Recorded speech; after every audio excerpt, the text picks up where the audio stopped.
603년 신라의 동쪽 땅 서라벌. 그곳에서 한 사내가 태어납니다. 그의 이름은 김춘추. 그는 단순한 왕이 아닌 삼국 통일의 문을 연 사람입니다. 그는 신라 진골 귀족 중에서도 높은 혈통을 가졌습니다. 아버지는 김용춘, 어머니는 진평왕의 딸 천명공주였습니다. 즉, 그는 왕위 계승권을 지닌 정통 왕족이었습니다.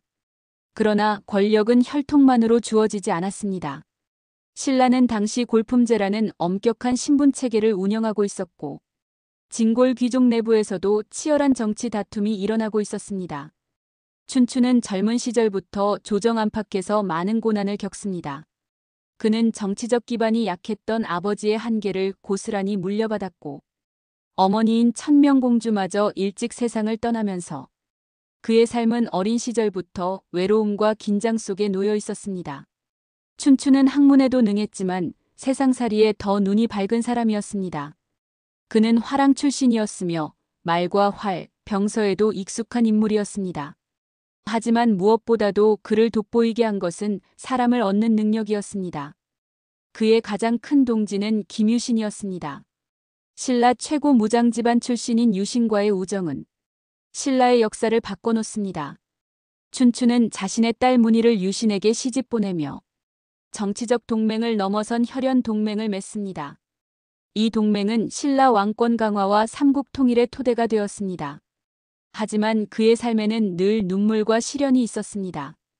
그는 보량 부인과 사이에서 아들 김법민, 훗날의 문무왕을 얻지만 정치적 기반이 약했던 그는 수차례 조정에서 밀려나고 백제와의 국경 분쟁 속에서는 친구이자 매부였던 비담과의 관계도 복잡해집니다. 그리고 642년 역사적인 사건이 벌어집니다. 대야성 전투에서 신라의 서쪽 관문인 대야성이 백제에 의해 함락되고 그곳을 지키던 김춘추의 사위 품석과 딸이 함께 죽임을 당합니다. 이 사건은 김춘추의 마음을 뒤흔듭니다. 그는 더 이상 기다릴 수 없다고 생각합니다. 그리고 그는 스스로 신라의 외교 사절이 되어 고구려와 백제를 직접 찾아갑니다. 그는 고구려의 연개소문을 찾아가 동맹을 제안하지만 연개소문은 그를 억류하고 협박합니다. 목숨을 걸고 탈출한 김춘추는 마침내 당나라로 향합니다. 당 태종 이세민 앞에서 김춘추는 단호하게 말합니다. 이 땅의 전쟁을 끝내기 위해 신라가 손을 내밉니다. 그는 당나라 조정의 신뢰를 얻고 당의 군사적 지원을 이끌어냅니다. 이 모든 외교는 나라를 살리기 위한 한 사람의 결단에서 시작된 일이었습니다. 654년 진덕여왕이 후계 없이 죽자 김춘추는 마침내 신라의 제29대 왕으로 즉위합니다. 그가 바로 태종 무열왕입니다. 그는 신라 최초의 진골 귀족 출신 왕으로 성골 귀족 중심의 세습 체계를 무너뜨리고 실력 중심의 새로운 통치 시대를 열었습니다.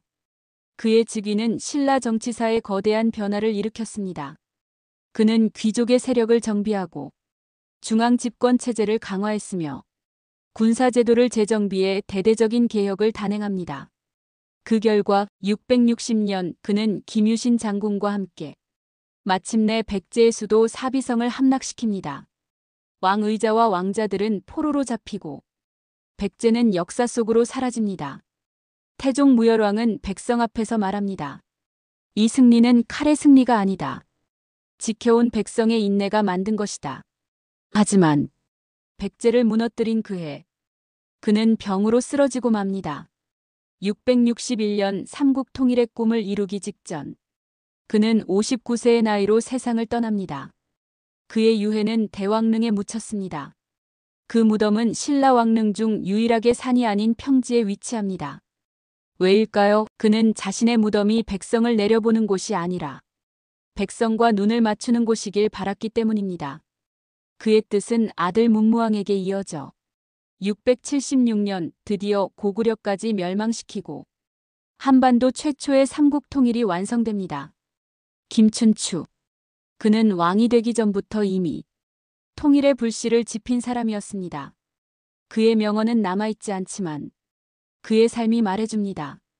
리더란 먼저 눈물을 흘릴 수 있는 사람이어야 한다는 것을. 백성보다 먼저 고통을 마주하고 나라보다 먼저 자신을 던질 수 있어야 한다는 것을. 한 사람의 결단이 한 나라의 운명을 바꿨던 것처럼 당신의 삶에도 그런 결정적인 순간이 올지도 모릅니다.